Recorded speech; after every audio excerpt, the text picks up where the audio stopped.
How's it going, everyone? 1080 Ti. This was the dream. I mean, back when this came out, I didn't even have it. I had the RX 580. I had two RX 580s. I had the 4 gig and the 8 gig. The 8 gig was so good. Compared to when I got this right here is a completely different beast. And the performance wasn't good, but like say you're doing like developing or editing and stuff like that, and you really need those extra VRAM, that's why it was the way to go.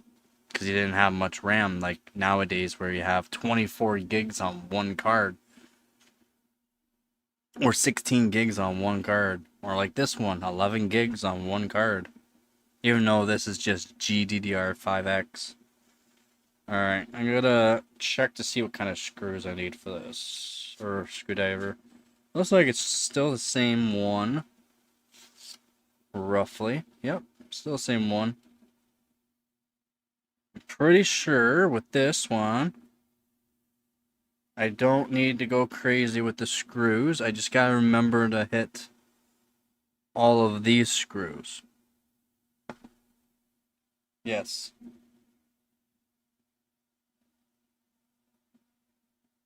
Yes. Yeah. Yeah. That'd be insane. Yep. Gabagoo was wondering when people were gonna, or when she was gonna get up. She's been sleeping. She had her morning dinner and just wanted to sleep. You coming up? What are you doing? You come up, say hi. You come up, say hi. Yeah. Uh, Rubbing up against me and saying yeah is not gonna get you up here. And that's Gabby. If you haven't seen Gabby before, that is Gabby. She is a rescue kitty. She was at a shelter for the longest time, for over a year. She was fostered by many people, but was not able to foster her as she is a very special kitty. Hi. Yeah? Just don't be knocking it over. What you doing? Hi? You coming up? What you doing? Oh, I remember these screws and they're not fun. I have to hit every single one of these off. Alright, we'll start off with the easier screws to take off first. And we'll set these in the tray. Come on.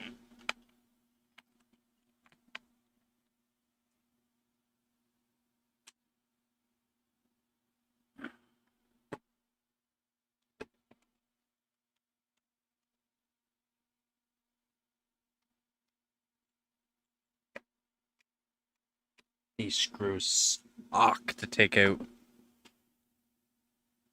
Like, I know I probably could take off. No, it still doesn't really matter. Just suck. They just suck. You have to have like a specialty screwdriver to get in to get a proper fit at least.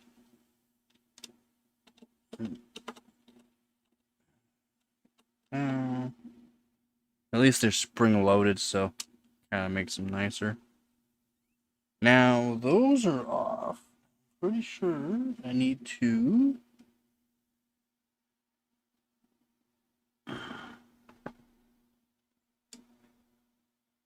Which one was it?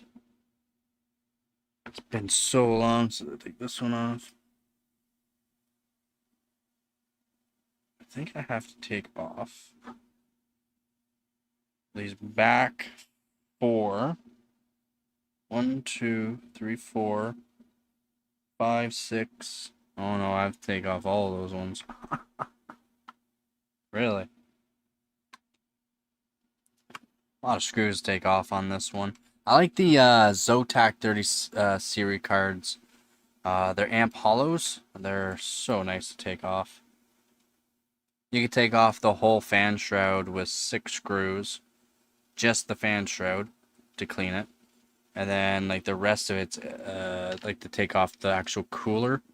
Again, it's only like 6 screws, I think, or 8 screws, all in a really nice location.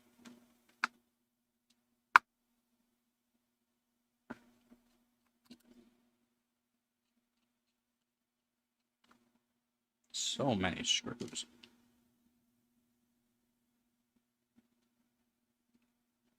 Oh, I think Gabby Goo's going back to sleep.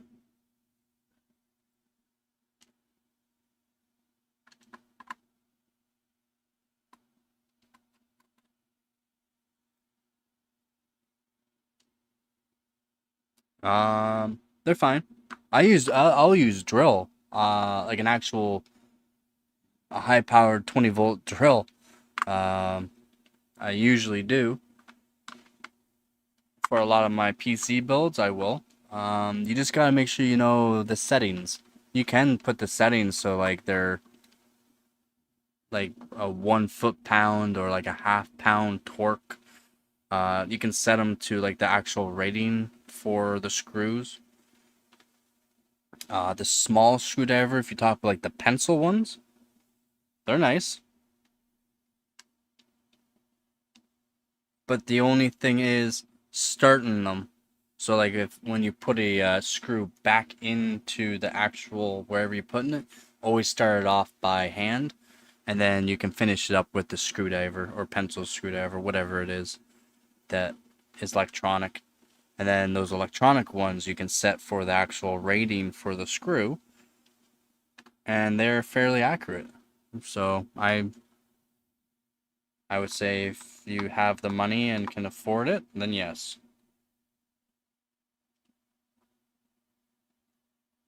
Especially if you're doing a lot of this.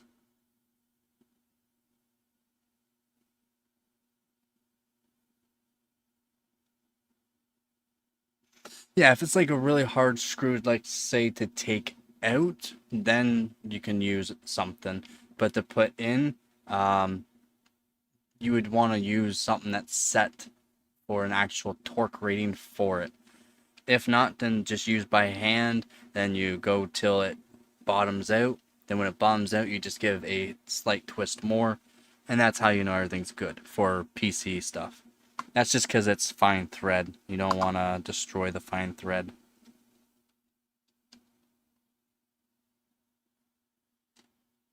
Yeah, I've built a lot of like fine furnitures and houses and stuff like that. So I'm used to using like high powered drills and stuff like that. And I know like the electronic drills, especially Milwaukee. The Milwaukee drills, like the M12, they're very, very good for the torque rating. Their lowest rating is like a quarter-pound torque, which is like insane. It's awesome. It's amazing. Like you couldn't strip anything if you wanted. Like thin sheet metal, thin aluminum sheet metal, it wouldn't even strip a screw through that. So you wouldn't have to really worry about these long screws going into steel. And if you ever watch a guy called Jay's 2 Cents, he will also say kind of the same thing. And he's an old-fashioned kind of guy. He's a hand screwdriver. I like my hand tools, so I like screwdrivers. But he'll even say electronic ones are just fine, especially if you're doing a lot of this. Just screw, screw, screw. It's just not good for your fingers, not good for your wrists. Am I missing a screw? That's good. That's good. That's good. That doesn't go through anything. That's good. That's good. That's good. It just feels like I'm missing something. This.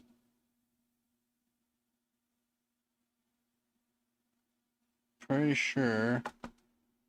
Just need to take off this. Yeah, let's say if it's a really hard screw, It's more or less making sure you have the right, because not all these screw heads will be the same. Like all Phillips heads are not the same. You might have a smaller or skinnier one. So that's why I have, thought I had them all in here. I moved the one. Actually, I moved them all by the looks of it. Yeah. But yeah, you'll have different sizes, and then like this is like a really skinny one, and this is like a different angle on it. So just having a better fitting screwdriver, it's just better for taking screws out and putting screws in. Phillips are made so that way they are meant to camber, so when you put in a screw and then you twist it and then it skips, so the thread, not the threads, but the actual head of the screw and the screwdriver, when it skips over the thread, the teeth, I don't know how you want to call it, the actual profile, when it skips, it's camming, and the Phillips are made that way. They're made to cam, so that way you can't technically over torque and destroy the threads.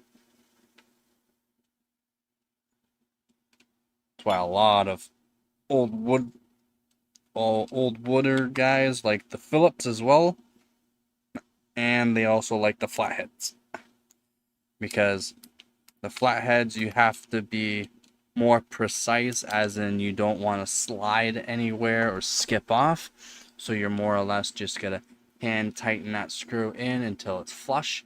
That's it. If not, you can destroy the look of the screw, and they're usually like a brass type screw for flatheads anyways.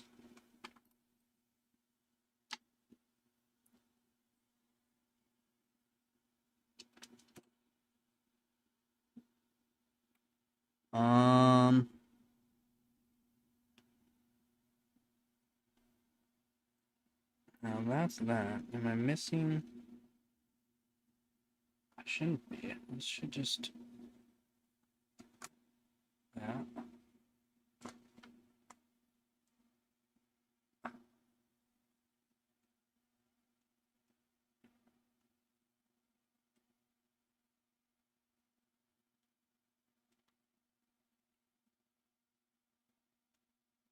Or is it just seriously all I have to do is that? Okay.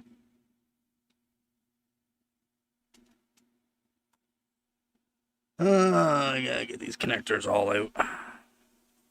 It's also why I like these newer graphics cards. They're making it so you can not have to unplug any of the fans to take it all apart. That's kind of what I like too.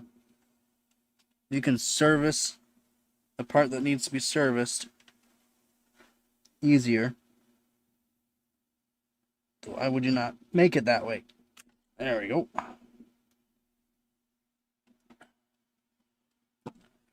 Flip this. Do the same on this side. Oh, the cooler on this one's so cool. Come on, clip. Trying to do it as nice as possible, but you're not working with me. Come on, clip. Come on, clip. Does not want to work with me here. Oh. This one's fairly dusty compared to the other ones. I wonder why. 3 fan blades. Holy dusty. Okay. I knew I wasn't forgetting anything. Just a pain in the butt. I would love to get the Kingpin version of this. I should have bought the Kingpin version 2 years ago when I saw it for the price of $400 on eBay. It was $400 a Kingpin version, and when I looked it over, it looked really good. It now sells for like $1,000 used. It's insane. It's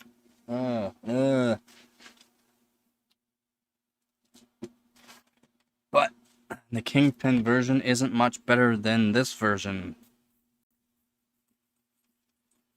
We can thank an Asian overclocker for showing us how it's done. Beat Kingpin's best score with his Kingpin versions of this card, and that Asian beat the score with boughten out of the store, no mods done to it. Crazy. And then he did mods to it. Crazy, crazy, crazy. The scores are insane. You know, there's still scores from the 1080 Ti's in SLI that are still not beaten.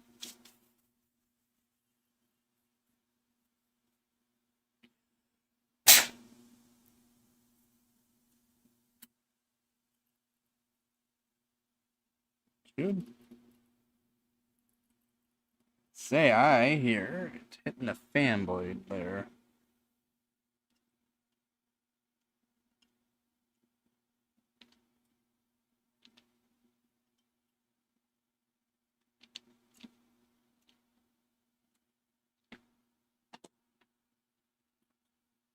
Here we go.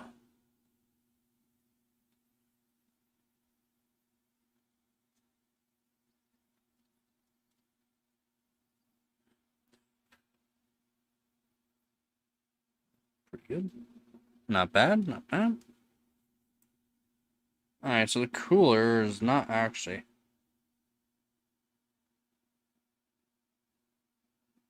that bad.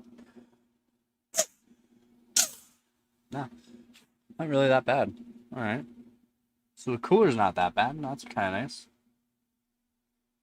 This, though, so they made the cooler like a two-part cooler. It's kind of nice, weird design, but this cooler works really good.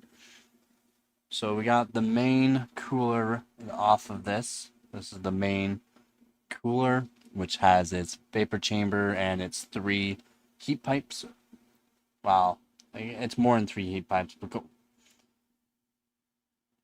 it's the main 3 heat pipes with the other 3 pipes. So the main pipes, so there's 2 main pipes. So I should show this. So there's two main pipes, I would say, 2 main pipes that go through, and they're the bigger, flatter main pipes that go all the way through onto the main fan and the secondary fan, and those will help cool the rest of the pipes that go just to the one fan. But it's the way that they have it laid out.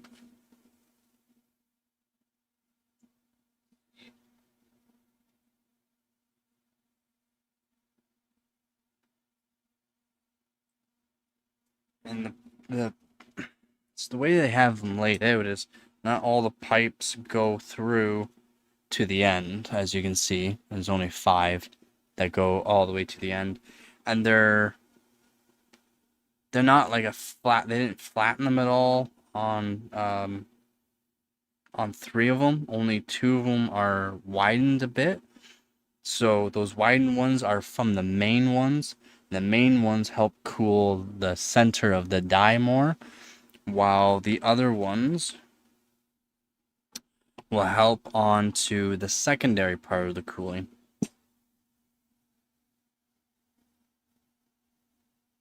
Oh shoot, yeah, of course, yeah, I'm gonna be showing all of this. So the secondary part, so like what I was showing with those cooler, it's the way they designed it, and it's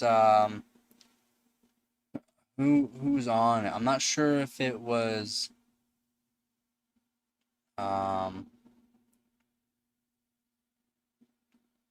the German Tim. I'm not sure if it was him that was designing it or if it was actually Kingpin or Vince himself designing these. And so we got the 2 main. Yeah, I'm gonna turn off a couple of these lights here. So, yeah. this. Yep, there we go. All right. We can do this. Hopefully this isn't too loud. So we got these two main, which as you can see have been flattened down. And this one was flattened down a bit more so it can pass a spot on the actual secondary. And that will go on and it will sit on a thermal pad. So these two are the mains and they'll go down through here. So like this, back over to here. It's weird how these ones go. So this one here just goes straight down. It's a smaller. So these two mains will go down through here, right where the center of the GPU die is. This is the way they designed this cooler. It's probably one of the best coolers made out there. It's only, it's like a single slot cooler with there's another single slot for the other side. It's just a dual slot GPU. And then, so these two go, and then they go down.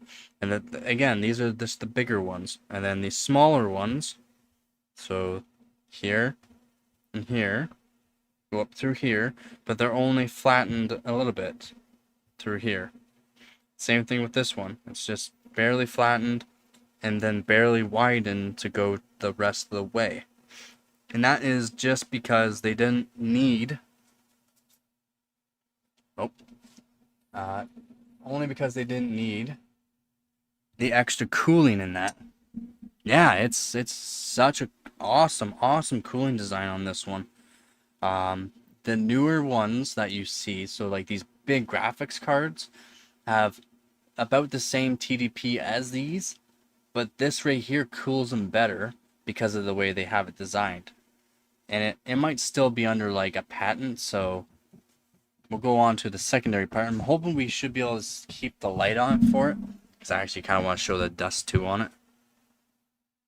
I guess not. We do have to turn off the lights.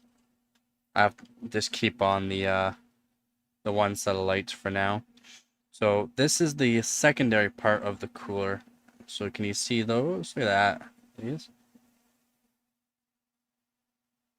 And then that's a vapor chamber. That's all vapor chamber here. There's their all copper one on this one. And then it has some thermal pads. And those thermal pads is just to hit on to the main cooler, onto those secondary part of the cooling. The main pipes are strictly for the GPU part and will only go to spots on the cooling that will get the best cooling for those bigger pipes. The other pipes are strictly cooling for the memory chips and just for access cooling. And one thing about this graphics card, and a lot of people think they'll have like a dead fan or something, and they usually think it's the last fan. So this last fan here, not this one. So this is the main fan, and then the secondary fan, what I like to call. And these are the only two, this fan and this fan, are the only two that will spin up until it hits over 65 or 70 C. And good luck getting this card up to like 70 degrees Celsius. But if you can get the card to hit 70 degrees Celsius, this fan will spin up with these ones. So a lot of people think because this fan's not spinning at all, and only these two fans are spinning all the time, this fan's broken. But if you set the fan speed to, sorry, not the fan speed, if you set the temperature, so if you go in like MSI Afterburner, you can set the temperature lower, so 60 degrees or 65 degrees, I think it's the lowest it can go is 65. You set it the lowest it can go anyways. And then once the temperature hits 55 or 60 degrees Celsius, you'll see that this fan will actually run with all three. But if you have the actual fan TD, or the actual watt temperature set to max, you probably won't ever see this fan spin. That's the crazy part. is how good this cooling is you'll never see this fan spin. That's why this is a main and secondary fan, and this is just for a bonus. This is how well they made these coolers. I have a little bit of cleaning to do on this one.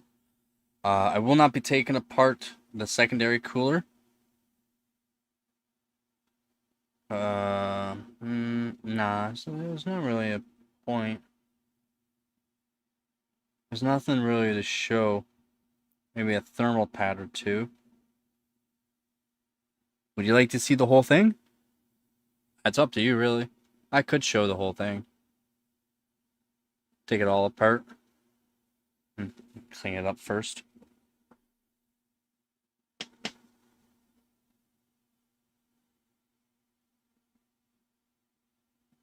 Because these fans are high-powered fans too, and there's 3 of them. Mostly 2 though, that's why most of the dirt's on the one side here. Or dust, I should say. Just dust. A lot. You're good? Yeah. There's not really much to show underneath it. I could show the memory chips and that, but... And if the other guy was here, Hamon, if he was here, I could show like the actual...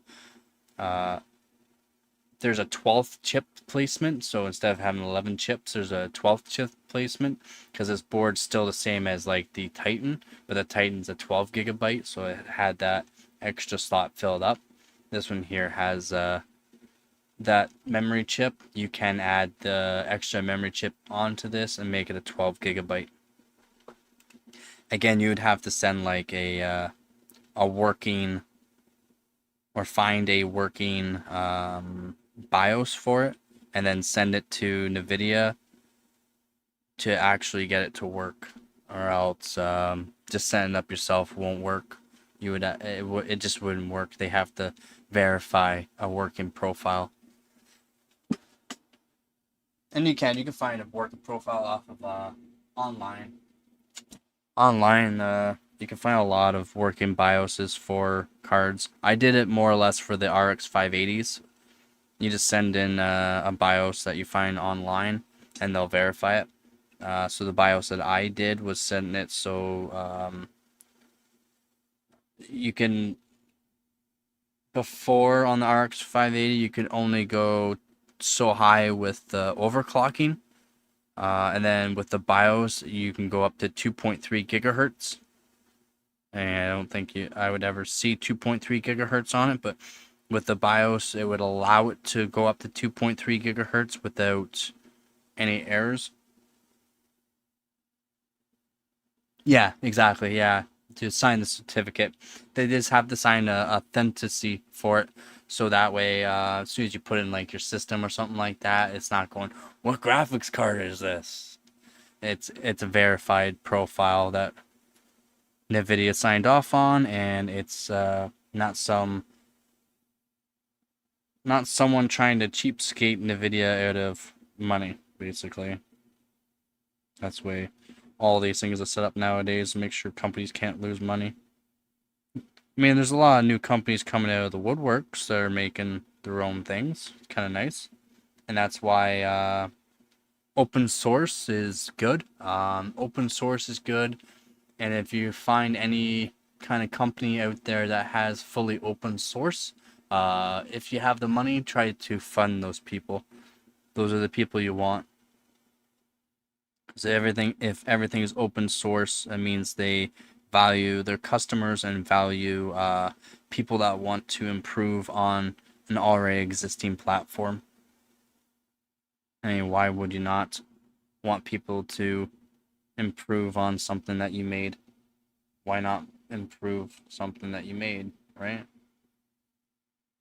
And instead of having everything proprietary, or as soon as you look into the software of the certain device, it shuts it down or sends a notification saying, oh, this person did this. Same thing with the like the buy, the fix your own stuff. That law, Louis Rosman on that. That more or less affected a lot of farmers. That's why I wanted that law to go away, was the right to fix your own stuff with your own tools, with your own money. You just buy the product, like whatever broke. So for a lot of farmers with their GPSs on their farm machinery, and most farm machinery has a GPS onto it just because it's an easier verification on a lot of things on crops and what they can do and cannot do. Their GPSs would break, and then they would need to have like a $10,000 replacement, a certain person to put it in, and it costs them like $50,000 to replace a GPS when they can do it for like $5,000 or something like that, just like replacement part and a few hours of their time. But yet they were making it so they couldn't do that. And that's more or less Apple and the rights to repair rule. That's what a lot of people didn't realize. It affects more than just the devices that we're using, like our phones, these graphics cards, and that. It goes to cars, to farm machinery, to everything. The right to repair. It's not keeping it proprietary to one company, to one person. Oh, if something broke on your device, you should have to pay hundreds of thousands of dollars, or just buy a new device. Well, guess what? Farm machinery costs millions of dollars. There's a difference.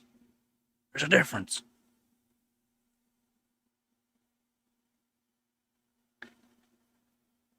Alright, I just want to make sure this thermal pad's really clean on this, because I'm not replacing it.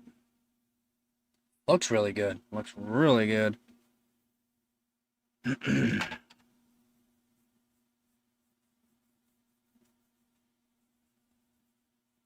sure I get... Oh yeah, I want to clean all that before I get my brush all dirty. And we're going to talk about the chip die. I wish I had like the 900 series, like the GTX 980 or 960s, 970s, 980 Ti's, all those. So that way I could show like the Pascals, and, not Pascals, the Maxwells. The Pascal, this Pascal, the Maxwells.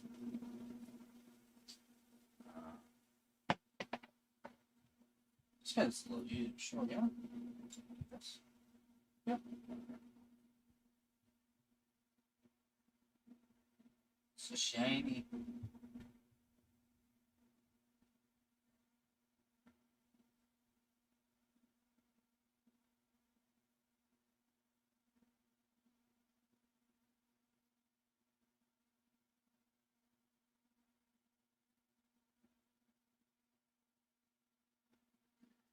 All right, so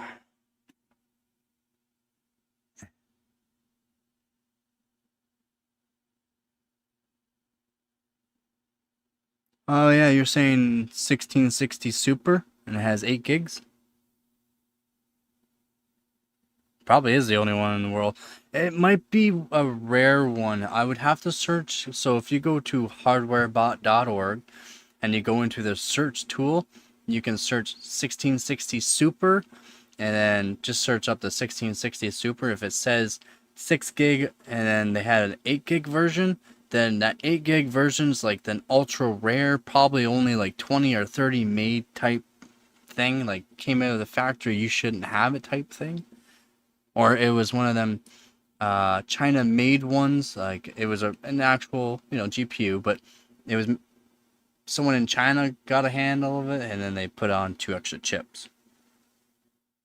Now I have to see. Yeah, I like the reflection of this. But we gotta check because I gotta do it on every single card. And as you can see though, the chip die is a lot bigger. So we got NVIDIA. So instead of S Taiwan, now we got A Taiwan. So A Taiwan, 17522A1. Still starts with a P, so this is PGRU23.mu. And then we got GP. So this is now starting, again, it always starts with a G, but now it has GP instead of like a G and then a bunch of numbers. Now we have GP 102 350 K1A1. And you remember from the other graphics cards with NVIDIA, going back all the way to like their 8600, it would go from A2 or A1 at the end. So now we're back to an A1. And these NVIDIA did this with their cards on all of them for the endings, and it always varied on something. I'm not sure if it was every other, like their every other architect or every other type of chip. So the chip size could vary into the number and that. Like as in it's a bigger chip size than what the other variants of this timeline. So like the 1070, as you saw, chip size was a lot smaller and was an A2. So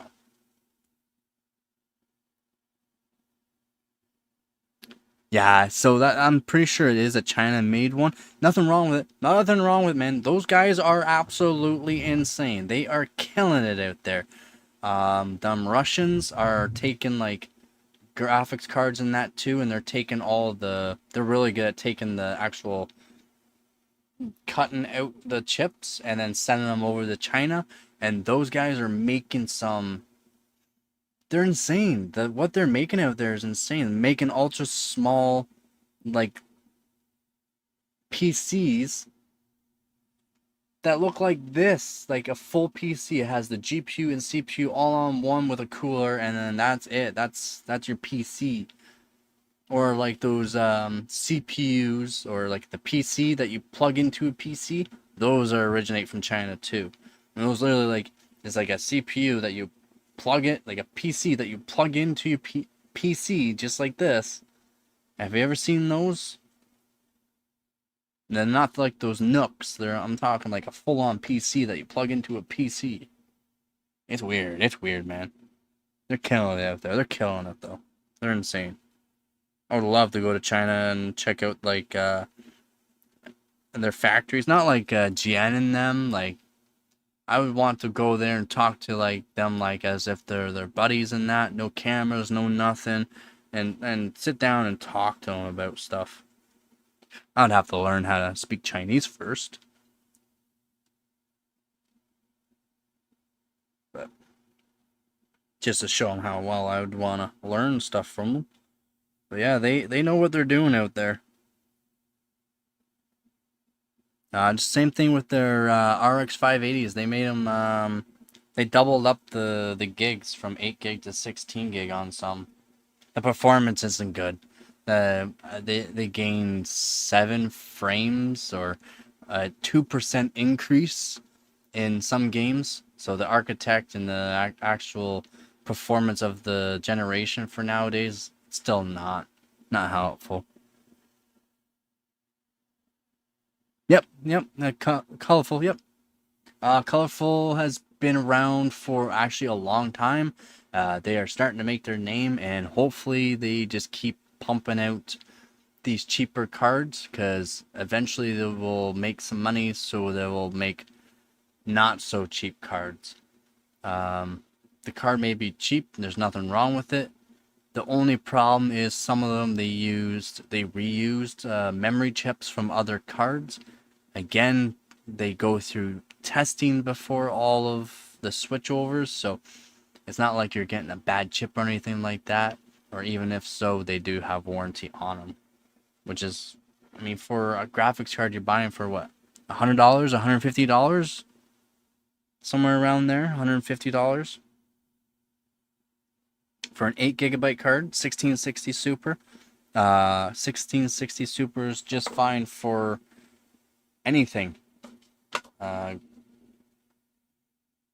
It's just fine. It's about half the power of a 1080 Ti for the 6 gig, so the 8 gig is probably a step up.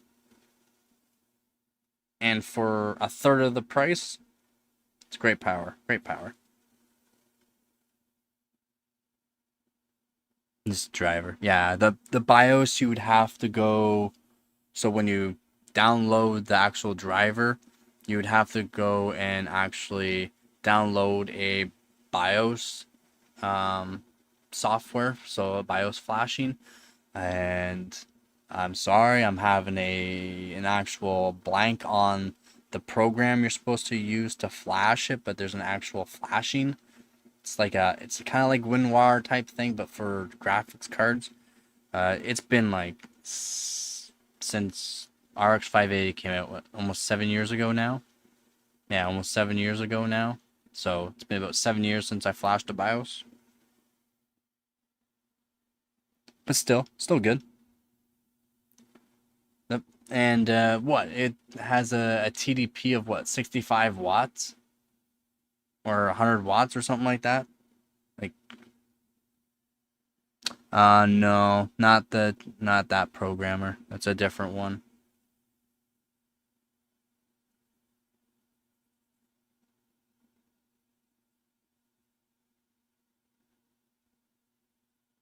Not unless that one's specifically for NVIDIA.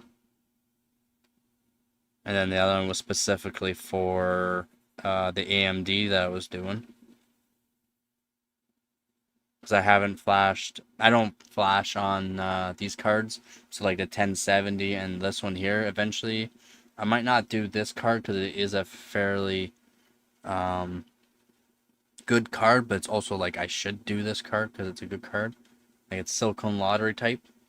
When I shunt mod it, like that one, there's no need to flash BIOS or to give it like a no power limit BIOS when I can do it hardware. And if you can do it hardware, and I know I can do it hardware and do it safely, I would rather do it hardware. Same thing with like checking the temperatures of things. I do hardware because it's just better.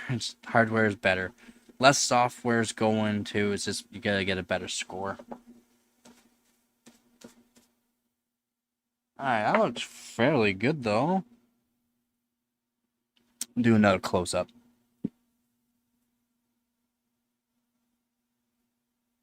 Looks fairly good. I mean, it could be better, but soon I'll get an ultrasonic or make my own ultrasonic machine. I used to have one. It's nice. A nice ultrasonic machine. You can just throw graphics cards in and then leave it overnight. Come back to it. Boom. Get a nice clean graphics card. Alright, so we're done with that. Now I have to. Oh. Not the fun part. That's all I know. Not the fun part. Plug all three of these in. And that big one. What kind of thermal paste should I use? This is a good graphics card. I don't mind using the thermal grizzly, even though I'm not going to be throwing it on any liquid nitrogen. A better thermal paste is better.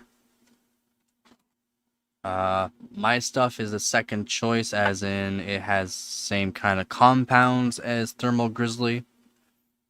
Or should we do some more thermalite? I do have some more thermalite. Two more tubes. Thermalite.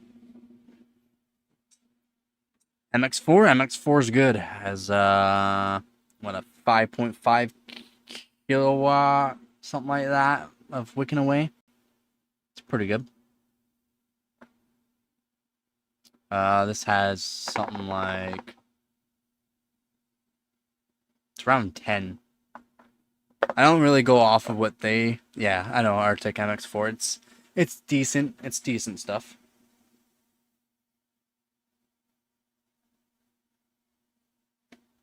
Is it 8.5? I thought it was 5. I really wouldn't trust the 8.5. It's probably close to it. It's probably not 8.5. Okay. Do you know how much this bottle costs?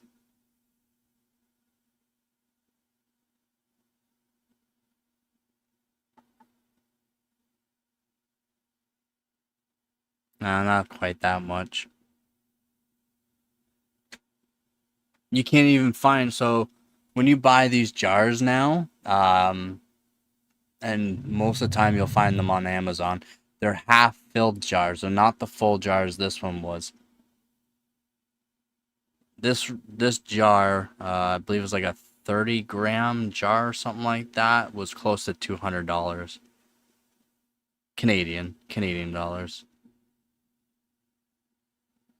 It's about 150 US.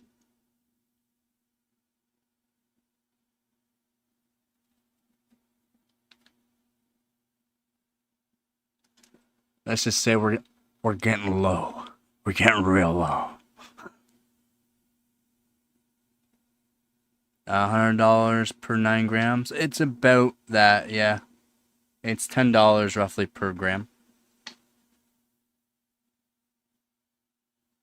If you buy them in the smaller tubes, it's $13 per gram, or $16 per gram. So buying it in bulk is a little bit better.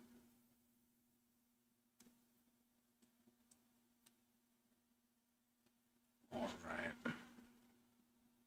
But this stuff does last a long time, and I've done a lot of overclocking with this. So in my opinion, it is worth it, but I've also found, like I said, with this stuff, as long as you're not doing like dry ice or more or less liquid nitrogen, I'm pretty sure I could do dry ice with this compound. It has the same kind of diamond grit compound, and the only thing is it doesn't have the cracking, the non-cracking feature. So I'm not sure what kind of compounds they have in their in this Cryonaut Extreme for it doesn't crack when it goes below 100 degrees Celsius. So I'm not sure what they use. I find this stuff is always spreadable, but it doesn't separate. Once a year, if you constantly use your graphics card, if your graphics card is generally around 55 to 60 degrees, and it usually is, especially in summertime, the new graphics cards will hit like 75, 80 C. I suggest once a year on the core.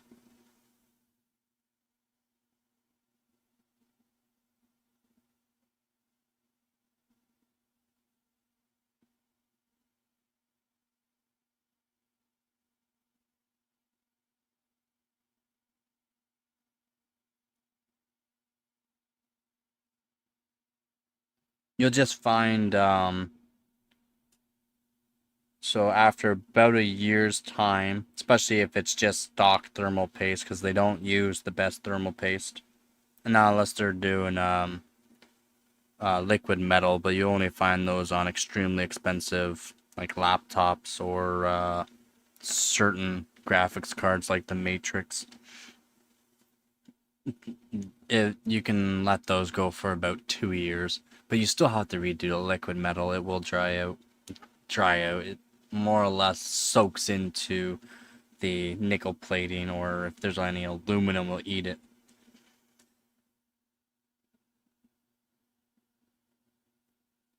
Yeah, 70, 80. It shouldn't even be close to that temp. And then that's the normal temp. So if you look at the hot spot, generally hot spots are anywhere from 6 degrees to 12 degrees higher than that temperature. So there's a hot spot or spot on the CPU, the die, the GPU die, that's technically 6 degrees to like, it could be quite a bit more. Over 10 degrees more than that. So there's a certain spot on that die that's hitting like 90. That's why you change the thermal paste. It's more or less to keep that hot spot from going 20 degrees past that normal temperature of 70 or 80. It's just because the paste dries out. A better thermal paste won't dry out,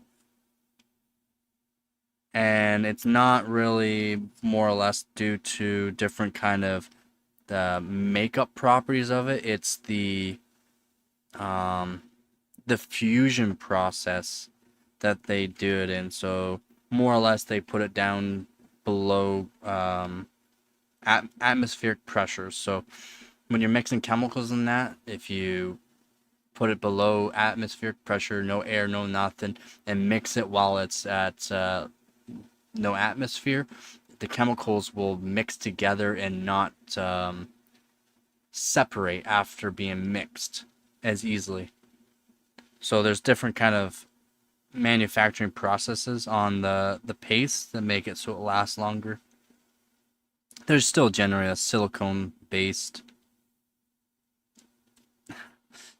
Why are they making it so difficult?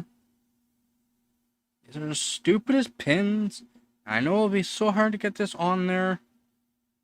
Or them in there. If I just flip it, I'm gonna do it. I'm just gonna flip it. Why do they make it so difficult to put this back on? Like this. Like this.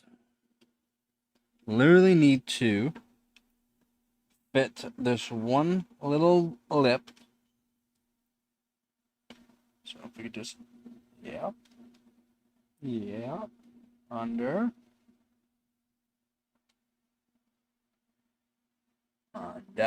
thank you. Make sure this is under. I said under, thank you. That lines up. Boom. Pain in the butt. Only because you gotta get the cooler underneath the bracket. And the bracket's really a pain to get off too, so I didn't want to take it off. Alright, man. You have yourself a good rest of the day. Make sure you take it easy. And as always, don't forget to get her done.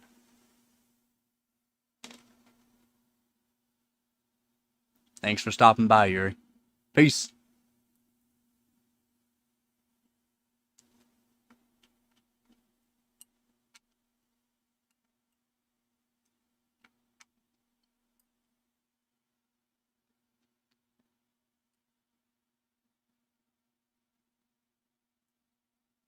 Damn.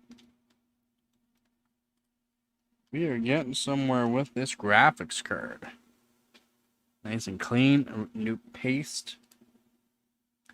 The thermal pads look good too, so I definitely didn't need to take them off or replace them. They looked just fine. The oil separation, there's no oil separation. It's nice too. Usually you only get the oil separation if the graphics card's getting way too hot. Usually. Or it's just really, really bad thermal pads. Alright, so that's all of those. Now I gotta get these in. Use a flathead. We'll just use a flathead.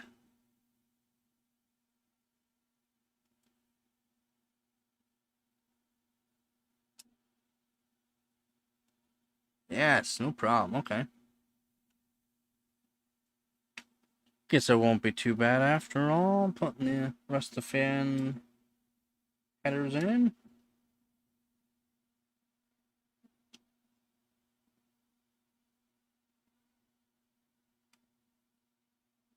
Not too bad. Maybe? Get in there. Kajana!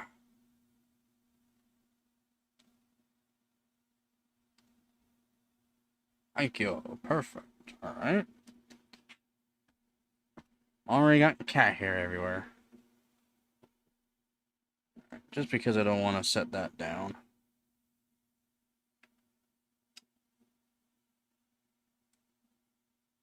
Okay, I guess it's not that bad. Guess it's not that bad with the flathead small screwdriver. Although, this one doesn't want to sit all the way. Thank you.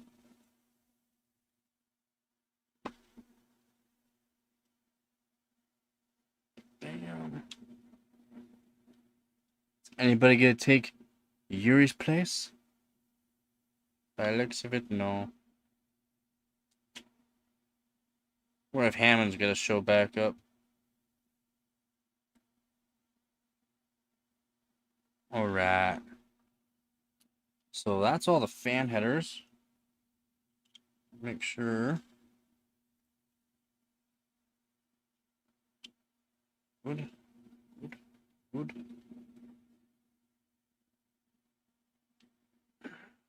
We'll put in the funky screws. They're not fun.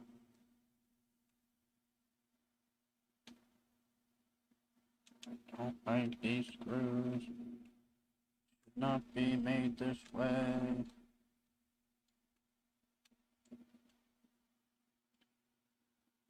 I don't get the design of these screws. Ah.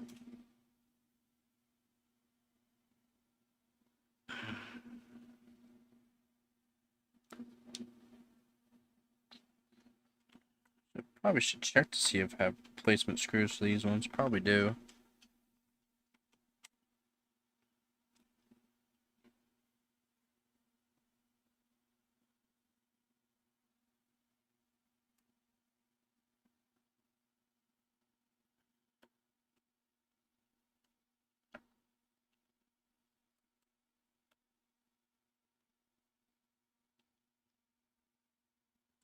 One more. Oh, twist my arm too much.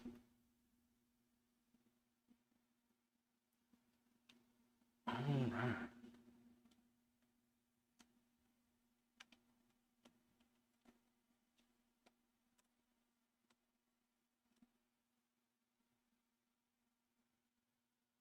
And now the screws that I did not, pretty sure I did not need to take out, I'll put back in.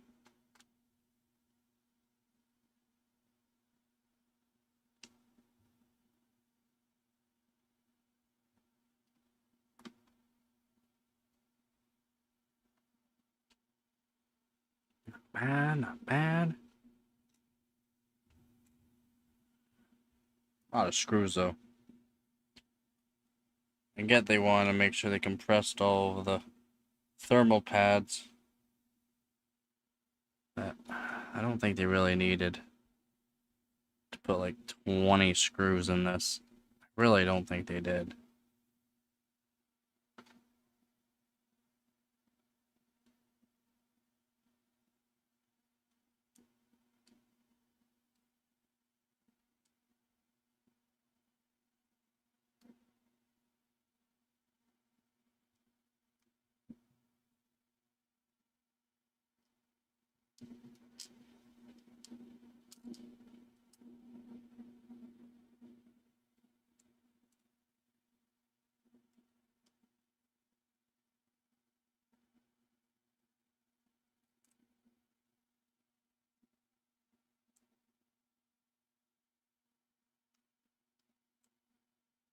And a little screw or nut I need for this side. Come here. A pain. Such a pain.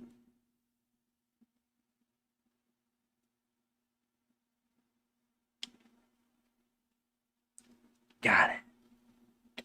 No problem. No problem.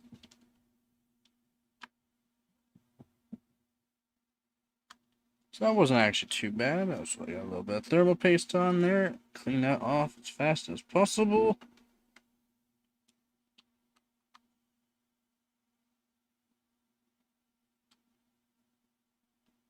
If you do get thermal paste on black graphics cards, it can stain it. Even with like an alcohol. Even more or less chance of wrecking the paint with alcohol than getting it off. So, clean off any thermal paste off of any black surfaces as fast as possible. Some graphics cards they'll just leak some silicone oil from the thermal pads Again, try to clean that off as fast as possible. Try not to use harsh chemicals. Soap and water. Take your time with a Q-tip.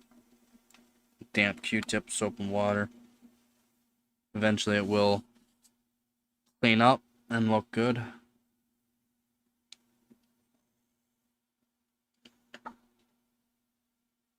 So this little bit here that I got on there. Clean that up. I got a plastic scraper too to get the rest of it.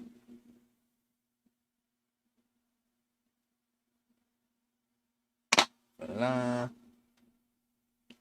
Tip it.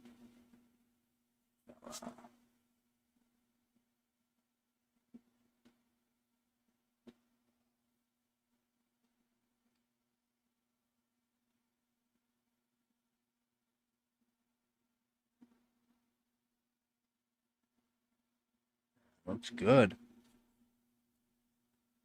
All right. And we need to get a close-up. Get rid of a couple of the cat hair. Just made its way on there. Oh, how we got 9 graphics cards clean now today. Very happy. 9 graphics cards done. Yeah, 9. 9 total graphics cards cleaned today. So as you can see, like I said, before, you'll have like this little bit of oily spots. Don't use any kind of harsh chemicals. You can just use soap and water. Take your time. Do not press too hard. Just you can get this little bit of oils off of it. Those oils are from the thermal pad. Underneath all of this, there's thermal pads underneath the whole thing here, more or less, and it will eventually soak its way through just from the fan spinning, and that's just what it does. And you can just take your time and clean those up. For me, this is good. Bring new thermal paste. The board on this side's nice and clean now. Surprising, the fins were fairly clean. Did not take much to clean. Except for a little bit of cat hair that's on it now. Not bad. 9 graphics cards today. 9 whole graphics cards done today. So we went from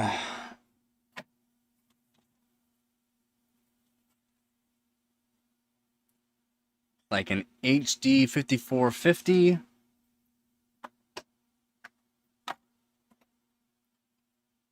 an X1300 Pro, and these are ATI cards, X1300 Pro, an X1900 GTO,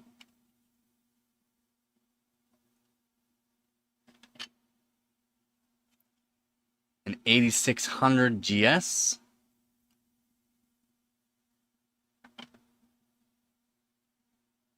a 9500 GS,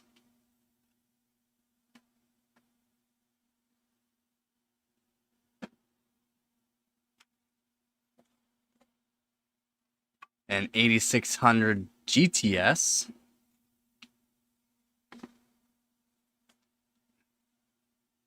a 9600 GT,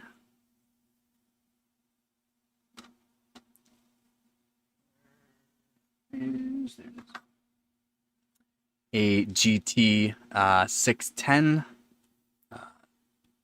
2GB card, a GTX 1070 also did,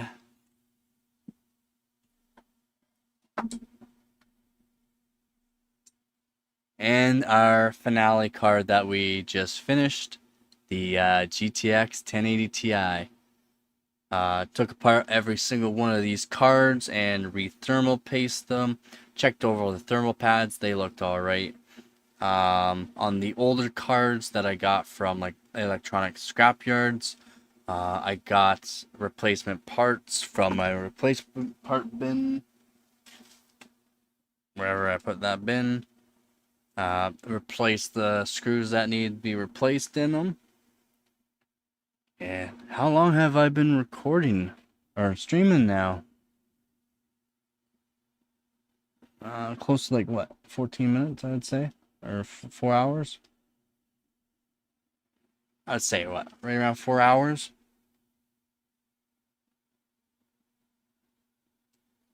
Not sure exactly how long I've been streaming for now. Been streaming for a while now today. But 9 graphics cards. I do believe that was 9. 1, 2, 3, 4, 5, 6, 7, 8, 9, 10. Well, 10. 1, 2, 3, 4, 5, 6, 7, 8, 9. No, 9. Yeah, it's 9 graphics cards. So 9 graphics cards in that amount of time, all taken apart completely.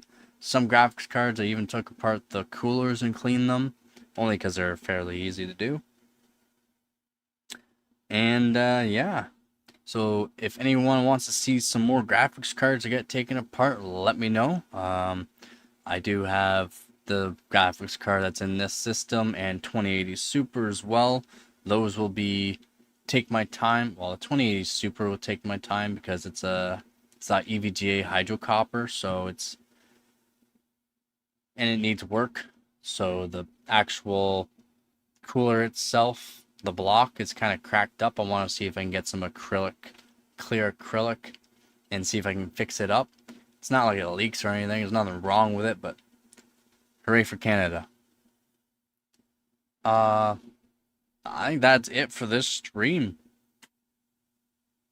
Again, we'll get a close up of the beast.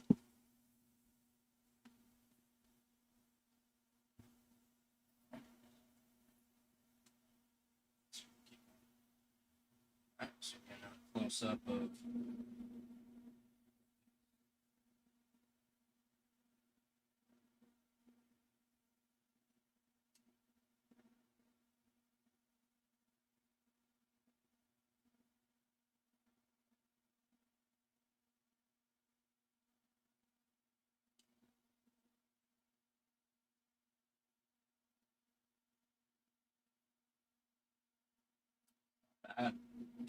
Again, with these little spots that you see are just from the silicone grease from usually the thermal pads. You can clean those up with just some soap and water. Just take your time. Damp rag, or I like to use Q-tips. Just soap and water, and you can clean those up just fine.